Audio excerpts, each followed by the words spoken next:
SSC batch, চলো তোমাদেরকে আমরা মাইটোসিস শিখাই এবং একদম সুন্দর করে আগে অ্যানিমেশন দেখাবো, দেন তোমাদেরকে আমি নোট আকারে পড়ায় দিব 10 মিনিটসে। দেখো তো খুব সুন্দর না অ্যানিমেশনটা, মাইটোসিস কখনো কি চোখে দেখছো এরকম করে? দেখো শিখো, এটা ইন্টারনেট থেকে একটা ভিডিও, দেখো আমি তোমাদেরকে দেখাই।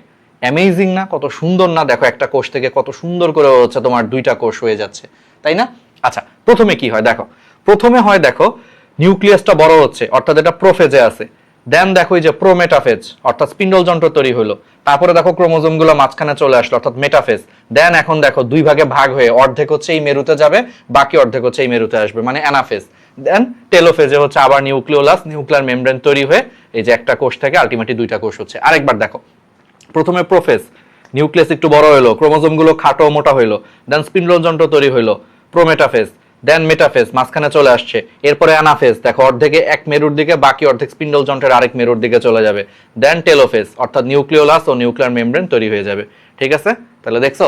তাহলে চলো এবার আমি তোমাদেরকে নোটটাও দেখাই, তাহলে তোমাদের একদম এটা ক্রিস্টাল ক্লিয়ার হয়ে যাবে, পরীক্ষা একদম ফাটায় দিয়ে আসতে পারবা। এবং এই নোটে যা যা লেখা আছে একদম পয়েন্ট করে করে, এটাই তুমি যদি পরীক্ষায় লিখে আসো একদম হয়ে যাবে।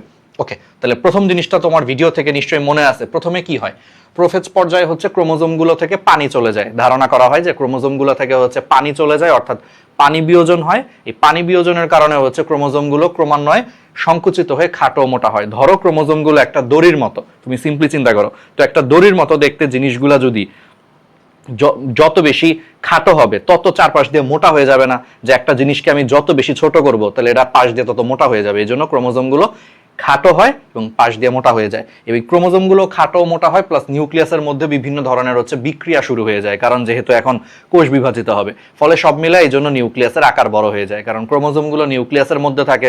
সো ক্রোমোজোম গুলো খাটো মোটা হইলে প্লাস বিভিন্ন বিপাকীয় বিক্রিয়াগুলো সংগঠিত হলে নিউক্লিয়াসটা একটু আকারে বড় হয়ে যায়। আর আরেকটা জিনিস ক্রোমোজোম গুলো এত বেশি খাটো মোটা হয় যে তখন অনুবীক্ষণ যন্ত্রের নিচে প্রত্যেকটা ক্রোমোজোমকে শুধু মাঝখানের সেন্ট্রোমিয়ার বাদে, মাঝখানের এই চিকন এলাকাটাকে বলে সেন্ট্রোমিয়ার। এই সেন্ট্রোমিয়ার বাদে দেখো বাকি এলাকাটায় পুরো ক্রোমোজোমকে দেখো দুইটা লম্বালম্বি বা দৈর্ঘ্য বরাবর দুইটা অংশে বিভক্ত অবস্থায় দেখা যাচ্ছে। তাহলে সেন্ট্রোমিয়ার বাদে দেখো লম্বালম্বি, দেখো এটা একটা জিনিস, এটা আরেকটা জিনিস।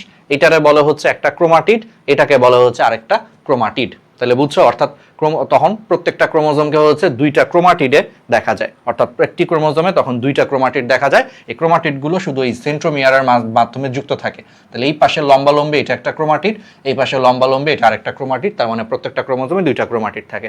শেষ, এই তিনটা লাইন লিখলেই প্রোফেজ হবে। এরপর চলে আসো প্রোমেটাফেজ।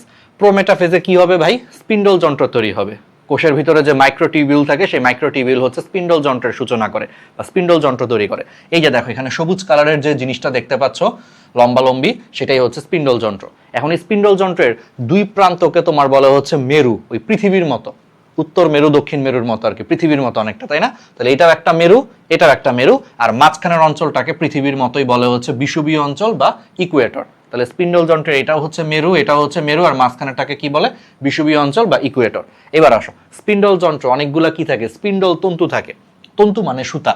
তো দেখো এই যে এই স্পিন্ডল তন্তুটা এই মেরু থেকে একদম এই মেরু পর্যন্ত বিস্তৃত। এই স্পিন্ডল তন্তুটা দেখো একদম এই মেরু থেকে এই মেরু পর্যন্ত বিস্তৃত। এই স্পিন্ডল তন্তুটা একদম এই মেরু থেকে এই মেরু পর্যন্ত বিস্তৃত। তার মানে স্পিন্ডল তন্তুগুলা একদম এক মেরু থেকে আরেক মেরু পর্যন্ত বিস্তৃত থাকে। ঠিক আছে? এখন এই স্পিন্ডল তন্তুগুলোর মধ্যে কিছু কিছু স্পেশাল স্পিন্ডল তন্তু আছে যার সাথে ক্রোমোজোমের সেন্ট্রোমিয়ার যুক্ত থাকে। যেমন দেখো এই দিক থেকে যদি আমি হিসাব করি, দেখো এই যে 2 নম্বর তন্তুটা, এই 2 নম্বর তন্তুটা দেখো ক্রোমোজোমের সেন্ট্রোমিয়ারের সাথে যুক্ত। এদিক থেকে হিসাব করলে, বাম থেকে হিসাব করলে 1 2 নম্বরটা ক্রোমোজোমের সেন্ট্রোমিয়ারের সাথে যুক্ত। আবার দেখো 3 4 নম্বরটা ক্রোমোজোমের সেন্ট্রোমিয়ারের সাথে যুক্ত। তার মানে এই 2 নম্বরটা আর 4 নম্বর মানে স্পিন্ডল তন্তু এরা ক্রোমোজোমের সেন্ট্রোমিয়ারের সাথে যুক্ত থাকে দেখে এদেরকে আকর্ষণ তন্তু বলে। ওই যে আটকে আছে এই জন্য আকর্ষণ তন্তু, বা এরা ক্রোমোজোমের সাথে যুক্ত দেখে এদেরকে ক্রোমোজোমাল তন্তুও বলে। তার মানে এদেরকে আকর্ষণ তন্তু বা কি বলা হয়? ক্রোমোজোমাল তন্তুও বলে। তাহলে এখান থেকে আমি সেই বিখ্যাত কথা বলতে পারি, সকল ক্রোমোজোমাল তন্তু বা আকর্ষণ তন্তুই স্পিন্ডল তন্তু, কিন্তু সকল স্পিন্ডল তন্তু আকর্ষণ তন্তু বা ক্রোমোজোমাল তন্তু না। কেন? কারণ দেখো 2 নম্বরটা আর 4 নম্বরটা এরা স্পিন্ডল তন্তু, আবার এরা ক্রোমোজোমের সেন্ট্রোমিয়ারের সাথে যুক্ত, এই জন্য এরা আকর্ষণ তন্তু বা ক্রোমোজোমাল তন্তু। কিন্তু খেয়াল করে দেখো 1 3 5 এই তিনটা শুধুই আসলে স্পিন্ডল তন্তু, বাট এদের সাথে কোনো ক্রোমোজোম নাই দেখে এদেরকে আমরা ক্রোমোজোমাল তন্তু বা আকর্ষণ তন্তু বলবো না। ক্লিয়ার? ওকে, এরপরে চলে আসো। এরপরে আস্তে আস্তে দেখো এই যে নিউক্লিয়াসের যে আবরণটা অর্থাৎ নিউক্লিয়ার মেমব্রেন, মেমব্রেন মানে আবরণ বা পর্দা, দেখো আস্তে আস্তে সেই নিউক্লিয়ার মেমব্রেন এবং এই যে এখানে নিউক্লিয়ার মেমব্রেনের ভিতরে একটা জায়গায় জমাট বেঁধে থাকে হচ্ছে নিউক্লিওলাস। তোমরা পড়ছো নিউক্লিয়াসের গঠনে, তাহলে দেখো এই নিউক্লিয়ার মেমব্রেন এবং নিউক্লিওলাসের বিলুপ্তি ঘটতে থাকে, ঠিক আছে।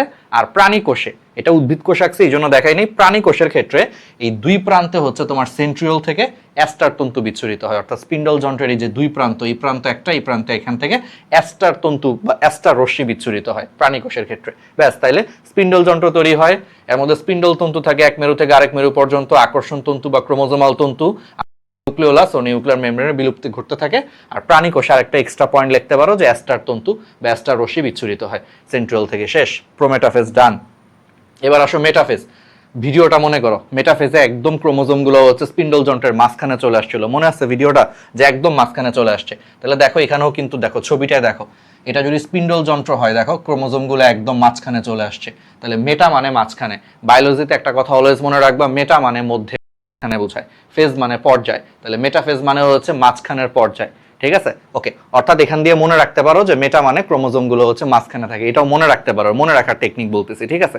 ওকে, তাহলে এবার দেখো ক্রোমোজোমগুলো স্পিন্ডল যন্ত্রের হচ্ছে তোমার বিষুবীয় অঞ্চলে হচ্ছে তোমার থাকে। তাহলে বুঝছো, মেটা মানে মাঝখানে, অর্থাৎ ক্রোমোজোমগুলো স্পিন্ডল যন্ত্রের মাঝখানে তথা বিষুবীয় অঞ্চলে থাকে, ঠিক আছে।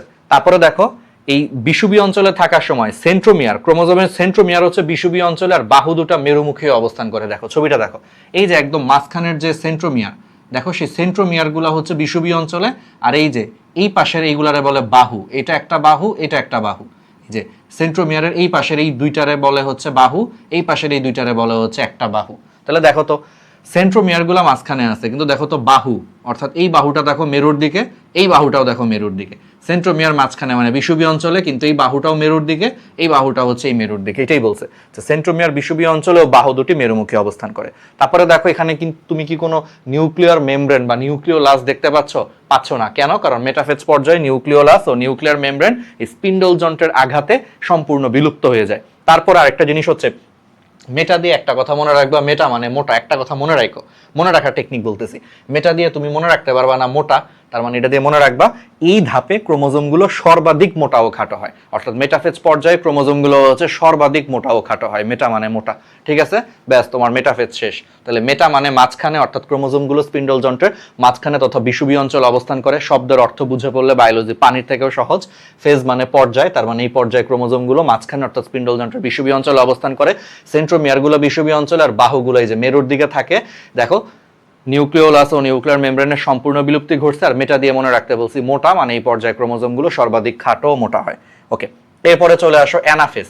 অ্যানা শব্দের মানে হচ্ছে গতিশীল কোনো কিছু, ফেজ মানে পর্যায়, তার মানে অ্যানাফেজ দিয়ে আসলে গতি পর্যায় বোঝায়। গতি পর্যায় মানে কি, ওই যে ভিডিওটায় মনে আছে যে এখন কিন্তু অর্ধেক ক্রোমোজোম হচ্ছে এক মেরুর দিকে গতিশীল হবে, বাকি অর্ধেক ক্রোমোজোম গুলো আরেক মেরুর দিকে গতিশীল হবে। মানে এতক্ষণ সে মাঝখানে ছিল, এখন মাঝখানে থাকা অবস্থায় সে ভাগ হয়ে যাবে, ক্রোমোজোম গুলো ভাগ হয়ে অর্ধেক এই মেরুর দিকে গতিশীল হবে, বাকি অর্ধেক এই মেরুর দিকে গতিশীল হয়ে মেরুর কাছে চলে যাবে, মাঝখান থেকে মেরুর কাছে চলে যাবে। এই জন্য এখানে গতিশীল হচ্ছে ক্রোমোজোম গুলো, এই জন্য বলা হয় অ্যানাফেজ। অ্যানা মানে গতি, গতিশীল পর্যায়, ঠিক আছে। এবং এখানে প্রথমেই যেটা হয় যে এই যে এতক্ষণ ক্রোমোজোম গুলো কিরকম ছিল, এই যে ক্রোমোজোমগুলো এইরকম ছিল। এখন অ্যানাফেজ পর্যায়ে এই যে মাঝখানে যে তোমার হচ্ছে সেন্ট্রোমিয়ার থাকে, সেই সেন্ট্রোমিয়ারটা মাঝখানে ভাগ হয়ে যায়। এই সেন্ট্রোমিয়ারটা মাঝখানে ভাগ হয়ে যায়, বলো তো এই সেন্ট্রোমিয়ারটা যদি এখন মাঝখানে ভাগ হয়ে যায় তাহলে রেজাল্টটা কি হবে? রেজাল্টটা হবে এই ক্রোমাটিডটা আলাদা, অর্থাৎ এই যে এইখানে যে ক্রোমাটিডটা আছে এই ক্রোমাটিডটা আলাদা হয়ে যাবে, এই যে এই ক্রোমাটিডটাও আলাদা, আবার দেখো এই যে এই ক্রোমাটিডটাও আলাদা। কথা কি বুঝতেছো? যে এবার সেন্ট্রোমিয়ারের হচ্ছে বিভক্ত হয়, তাহলে মাঝখানের সেন্ট্রোমিয়ার যদি লম্বালম্বি ভাগ হয়ে যায় তাহলে এই যে এই পাশের ক্রোমাটিডটাও আলাদা, এই পাশের ক্রোমাটিডও আলাদা, তার মানে আলটিমেটলি একটা ক্রোমোজোম থেকে দুইটা ক্রোমাটিড আলাদা হয়ে যায়। তার মানে সেন্ট্রোমিয়ার বিভক্ত হয়, ফলে এই যে ক্রোমাটিড দুইটা আলাদা হয়ে যায়। এখন প্রত্যেকটা ক্রোমাটিডকে তুমি অপত্য ক্রোমোজোম বলে ডাক দিতে পারো, অর্থাৎ তখন এইটা হবে একটা অপত্য ক্রোমোজোম, এটা হবে একটা অপত্য ক্রোমোজোম। তার মানে সেন্ট্রোমিয়ার বিভক্ত হয়, ফলে ক্রোমাটিড দুটি আলাদা হয়ে যায় এবং প্রত্যেকটা ক্রোমাটিডকে তখন অপত্য ক্রোমোজোম বলে। এখন সেই অপত্য ক্রোমোজোমের মধ্যে অর্ধেক হচ্ছে এক মেরুর দিকে আসে, বাকি অর্ধেক আরেক মেরুর দিকে হচ্ছে গতিশীল হয়। এবং এই গতিশীল হওয়ার সময় দেখো ছবিটায় দেখো, এটা হচ্ছে সেন্ট্রোমিয়ার। দেখো সেন্ট্রোমিয়ার গুলা আগে আগে যাচ্ছে, বাহুগুলা দেখো পিছনে পিছনে যাচ্ছে। দেখো এই যে এটা তো এইদিকে যাবে, তাহলে এটা যদি এইদিকে যায় সেন্ট্রোমিয়ারগুলো আগে আগে যাচ্ছে, বাহুগুলো পিছনে পিছনে আসতেছে। সেন্ট্রোমিয়ারগুলো আগে আগে যাচ্ছে, বাহুগুলো পিছনে পিছনে আসতেছে। দেখো এই যে সেন্ট্রোমিয়ারগুলো আগে আগে যাচ্ছে, বাহুগুলো পিছনে পিছনে আসতেছে। দেখো সেন্ট্রোমিয়ারগুলো আগে আগে যাচ্ছে, বাহুগুলো পিছনে পিছনে আসতেছে। বুঝছো ব্যাপারটা হচ্ছে এরকম। তাহলে এই মেরুমুখী চলনে হচ্ছে সেন্ট্রোমিয়ার অগ্রগামী, আর বাহুদয় কি হয়, অনুগামী হয়। ঠিক আছে, অনুগামী মানে পিছনে পিছনে যায়। তাহলে সেন্ট্রোমিয়ার আগে আগে যাচ্ছে আর বাহুদয় পিছনে পিছনে যাচ্ছে। এবং এই পর্যায়ে সেন্ট্রোমিয়ারের অবস্থান অনুযায়ী ক্রোমোজোমকে 4টা ভাগে ভাগ করা যায়। কিছু কিছু ক্রোমোজোমে সেন্ট্রোমিয়ার একদম মাঝখানে থাকে। দেখো সেন্ট্রোমিয়ার একদম মাঝখানে থাকলে তুমি খেয়াল করে দেখো, এই বাহু আর এই বাহু একদম সমান, দেখতে ইংরেজি ভি অক্ষরের মতো। এটাকে বলা হচ্ছে মেটাসেন্ট্রিক। এটারে বলা হচ্ছে মেটাসেন্ট্রিক। মেটা মানে মাঝখানে, মনে করে দেখো, মেটা মানে মাঝখানে, সেন্ট্রো মানে সেন্ট্রোমিয়ার, মানে সেন্ট্রোমিয়ারটা একদম মাঝখানে থাকার কারণে এই পজিশনকে বলা হচ্ছে মেটাসেন্ট্রিক পজিশন, দেখতে ইংরেজি ভি এর মতো। এবার আসো, এটারে বলে সাব মেটাসেন্ট্রিক। বায়োলজিতে অলওয়েজ মনে রাখবা, সাব মানে নিচে, মেটা মানে মাঝখানে, সেন্ট্রিক মানে এখানে সেন্ট্রোমিয়ার, মানে এবার বোঝাচ্ছে যে সেন্ট্রোমিয়ারটা মাঝখানের একটু নিচে থাকে, অর্থাৎ মাঝখানে থাকলে সেইখানে থাকতো, বাট মাঝখানের একটু নিচে থাকে, অর্থাৎ এই জন্য এটার নাম হয়েছে সাব মেটাসেন্ট্রিক। সাব মানে নিচে, মেটা মানে মাঝখানে, অর্থাৎ মাঝখানের একটু নিচে সেন্ট্রোমিয়ার থাকার কারণে দেখো একটা বাহু একটু বড়, একটা বাহু একটু ছোট, দেখতে ইংরেজি এল অক্ষরের মতো মনে, এলের একটা বাহু একটু বড় একটা ছোট, তার মানে এটা হচ্ছে সাব মেটাসেন্ট্রিক। এরপরে আসো, এরপরে দেখো এটাকে তোমার বলা হচ্ছে ইংরেজি জে অক্ষরের মতো, অ্যাক্রোসেন্ট্রিক। জের ক্ষেত্রে দেখো, জের একটা বাহু ছোট আর একটা বাহু দেখো অনেক বড়, একটা ছোট আর একটা অনেক বড়, এটাকে বলে অ্যাক্রোসেন্ট্রিক। অ্যাক্রো মানে শীর্ষ বা চূড়ার কাছাকাছি, তাহলে অ্যাক্রো শব্দের মানে হচ্ছে শীর্ষ বা প্রান্তের কাছাকাছি। দেখো এটা হচ্ছে শেষ প্রান্ত, তাহলে এবার কিন্তু সেন্ট্রোমিয়ারটা শেষ প্রান্তের কাছাকাছি আছে, একদম শেষ প্রান্তে নাই, তবে শেষ প্রান্তের কাছাকাছি আছে। এই জন্য একটা বাহু খুব বড় আর একটা বাহু হচ্ছে অনেক ছোট হয়, এটাকে বলে অ্যাক্রোসেন্ট্রিক। অ্যাক্রো মানে প্রান্তের কাছাকাছি, আর সেন্ট্রিক মানে সেন্ট্রোমিয়ার, তার মানে সেন্ট্রোমিয়ারটা একদম প্রান্তের কাছাকাছি থাকে, এটাকে বলে অ্যাক্রোসেন্ট্রিক। দেন এটারে বলে হচ্ছে টেলোসেন্ট্রিক। টেলো মানে শেষ প্রান্তে, টেলো শব্দের মানে হচ্ছে শেষ প্রান্তে, অর্থাৎ সেন্ট্রোমিয়ার একদম শেষ প্রান্তে থাকবে এখন, ফলে মনে হবে যে এটার মাত্র একটাই বাহু, দেখতে ইংরেজি আই অক্ষরের মতোই, যে আয়ের কোনো যেমন একটাই বাহু এরকম মনে হচ্ছে, এটারে বলে হচ্ছে এই জন্য টেলোসেন্ট্রিক। টেলো মানে বায়োলজিতে গ্রিক ভাষা, এর মানে হচ্ছে শেষ প্রান্তে, সেন্ট্রিক মানে সেন্ট্রোমিয়ার, তার মানে ক্রোমোজোমের সেন্ট্রোমিয়ার হচ্ছে একদম শেষ প্রান্তে হওয়ার কারণে দেখে মনে হচ্ছে যেখানে একটাই বাহু, ইংরেজি আই অক্ষরের মতো, এই জন্য এটা টেলোসেন্ট্রিক, এটার নাম অ্যাক্রোসেন্ট্রিক, এটা সাবমেটাসেন্ট্রিক, এটা মেটাসেন্ট্রিক। শেষ, তাহলে এইরকম হয়। এবার আসো টেলোফেজ, মনে করে দেখো অ্যানাফেজে কি হয়, ক্রোমোজোমগুলো হচ্ছে মেরুতে চলে আসছে। এবার টেলোফেজ, টেলোফেজ হচ্ছে প্রোফেজের ঠিক উল্টা, প্রোফেজে যা হবে টেলোফেজে তার উল্টা। প্রোফেজে কি হয়েছিল, ক্রোমোজোমগুলো হচ্ছে তোমার খাটো মোটা হয়েছিল, তাহলে অ্যানাফেজে উল্টা হবে, ক্রোমোজোমগুলো হচ্ছে পানি শোষণ করে সরু ও লম্বা হবে, ঠিক উল্টা।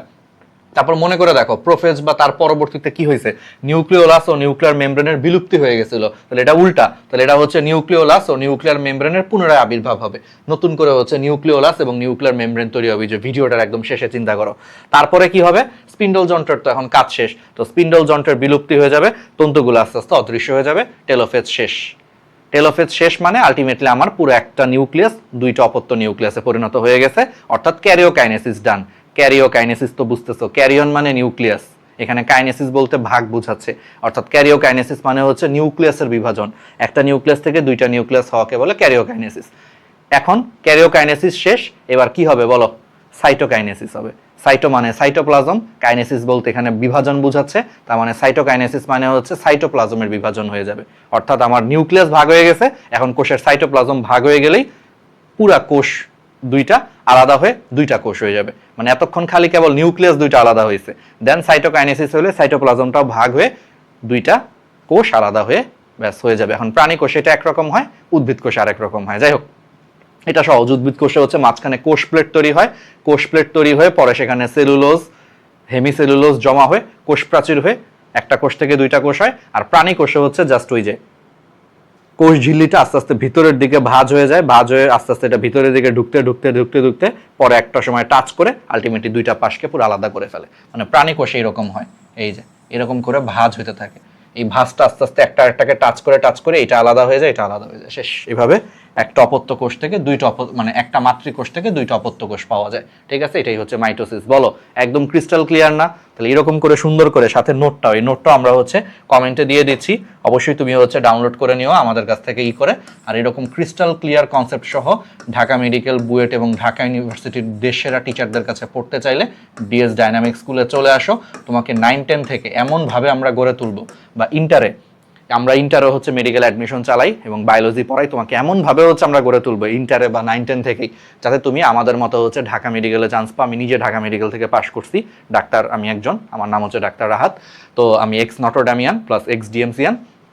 তো তুমি আমাদের মতো যাতে ঢাকা মেডিকেলে চান্স পাও, অথবা হচ্ছে বুয়েটে চান্স পাও, অথবা তুমি হচ্ছে ঢাকা ইউনিভার্সিটিতে চান্স পাও, সেই লেভেলে তোমাকে হচ্ছে পড়ানো হবে। Follow DS dynamic school.